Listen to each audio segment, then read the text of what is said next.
जय श्री कृष्णा। मेरे बालकृष्ण चैनल में आपका स्वागत है। श्री गणेशाय नमः, श्री सरस्वत्यै नमः, श्री रामानुजाय नमः।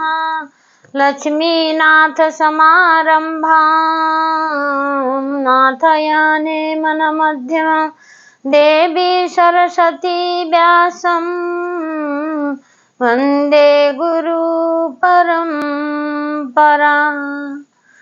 राजा परीक्षित जब पैदा हुए थे, उत्तरा के गर्भ में भगवान ने चतुर्भुज का दर्शन दिखाया था उनको। जैसे बाहर आए तो वो चारों ओर देखने लगे कि भाई जिसको मैंने गर्भ के अंदर देखा था चतुर्भुज, वो कहाँ है बोल के चारों तरफ सबको देखने लगे। राजा परीक्षित देखने लगे। जब नामकरण हुआ तो धर्मराज युधिष्ठिर बोले कि भाई बालक कैसा है, ठीक है, सुबह अशुभ कैसा है, पूछा गया। पूछने पे बोला कि सब कुछ ठीक है, अच्छा बालक है, बहुत किस्मत वाला है, पर एक चीज की कमी है। बोले कि क्यों, क्या हो गया? बोले कि इनकी थोड़ा मौत में गड़बड़ है।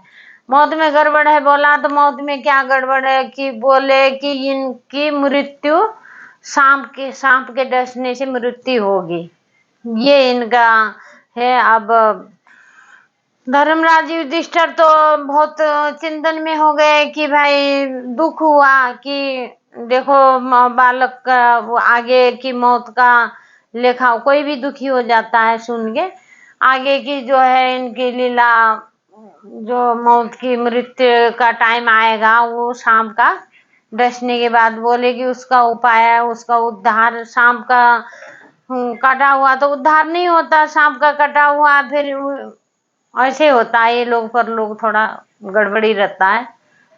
तो उनको चिंता हुई कि भाई सांप डस के मरेगा तो अच्छा नहीं होगा, सदगति नहीं होगी।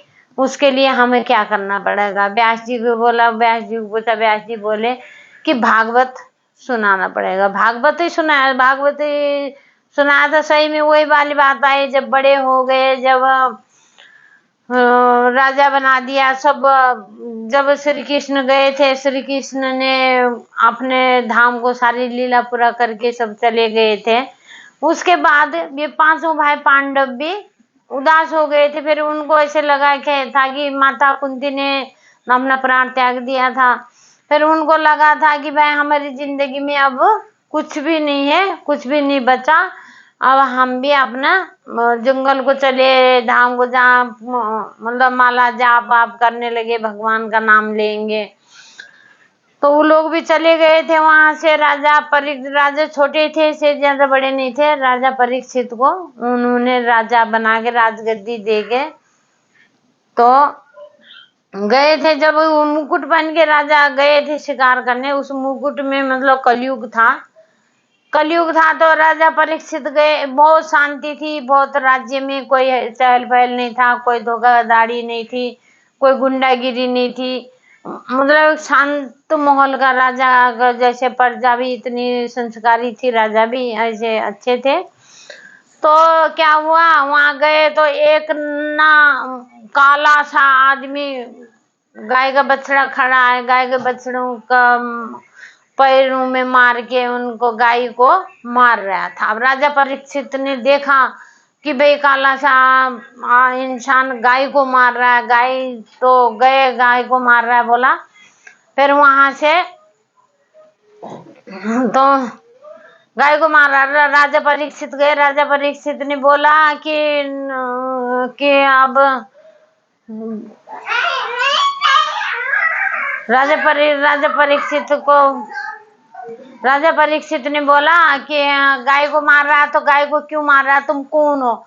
बोला कि मैं कलयुग हूँ, कलयुग का हमें महाराज, मुझे रहने के लिए आप 4 कमरे दे दो, मैं 4 कमरे में 5 में रहूंगा।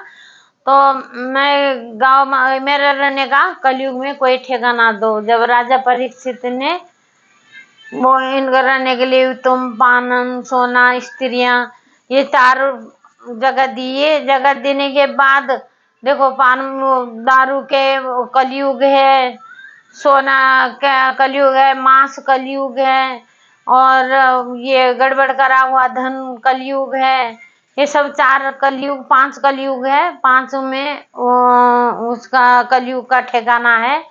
जो इन ठिकानों को ढूंढता है वो बर्बाद ही बर्बाद है, कोई आबाद नहीं है। राजा परीक्षित तो बहुत अच्छे सुलझे हुए राजा थे।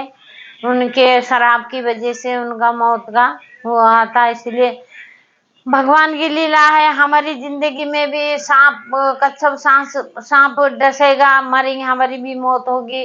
ये 7 दिनों के अंदर मौत होनी है। हफ्ते में 7 ही दिन होते हैं। 7 दिन में कौन सा दिन हमारी मृत्यु का है, हम कुछ नहीं कर सकते। इसीलिए ज्यादा से ज्यादा, कल एकादशी है, एकादशी वाले दिन निर्जला एकादशी है। सुबह सुबह 18 तारीख को निर्जला एकादशी है। जिसको नहीं व्रत, आपको एकादशी का व्रत अगर करना चाहते, कल से आप स्टार्ट कर सकते हैं। कल से स्टार्ट करोगे निर्जला एकादशी से। या कोई साल में एकादशी नहीं कर सकता, इतनी एकादशी नहीं कर सकता, 24 एकादशी होती है। जिस साल पुरुषोत्तम महीना होता है 26 एकादशी होती है। कोई नहीं कर सकता इतनी एकादशी। निर्जला एकादशी का व्रत रख ले तो इस 1 साल का पुण्य मिल जाता है। 1 साल की एकादशी का पुण्य मिल जाता है एक ही एकादशी में। जैसे भीमसेन एकादशी भी कहते हैं। भीमसेन ने भी ऐसे रखा था कि भाई मैं भूखा नहीं रह सकता, दान पुण्य जितना मर्जी कर दूंगा, पर मुझे ऐसे उपाय बताइए कि मुझे भूखा ना रहना पड़े। तो साल के एक बारी एकादशी करने से भी 1 साल की एकादशी का फल मिल जाता। सुबह उठ के ब्रह्म मुहूर्त में उठ के आपका 4 बजे स्नान वगैरह, थोड़ा तिल डाल लीजिए पानी में, थोड़ा गंगा जल हर हर गंगे करके उसमें नहाना होता है। स्नान करके अपना धुले हुए साफ सुथरे वस्त्र पहन के गौ माताओं को कुछ चारा दे दीजिए, या भूसा रोटी जो भी है, मतलब गौ माताओं को दे दीजिए। चींटियों को आटा डाल दीजिए, जानवरों को बेजमानों को खिला दीजिए। फिर हाथ में तुलसी पत्र, एक सिक्का, कुशा और गंगा जल, साबुत जल और व्हाइट तिल रख के अपना गोत्र बजा विष्णु विष्णु करके 3 बार विष्णु विष्णु करके हम व्रत रखते। प्रभु आपकी इजाजत लेना चाहते, आप हमें श्रद्धा पूर्वक व्रत का शक्ति देना। हम आज एकादशी का व्रत आपके लिए रखना चाह रहे। ऐसे बोल के संकल्प लेके अपना गोत्र जरूर बताना। गोत्र बता के संकल्प करके फिर छोड़ देना वहां पे। फिर दिया लगा देना, दिया जला देना। दिया जला के आप भगवान को अर्पित कर देना। सब कुछ जो भी फल फ्रूट, जो भी फ्रूट ही चलता है। कल तो अन्न तो छूटे नहीं है, अन्न नहीं खाना, फ्रूट खा लेना। और कल से आप एकादशी का व्रत उठा सकते हैं। जय श्री कृष्णा, जय श्री कृष्णा।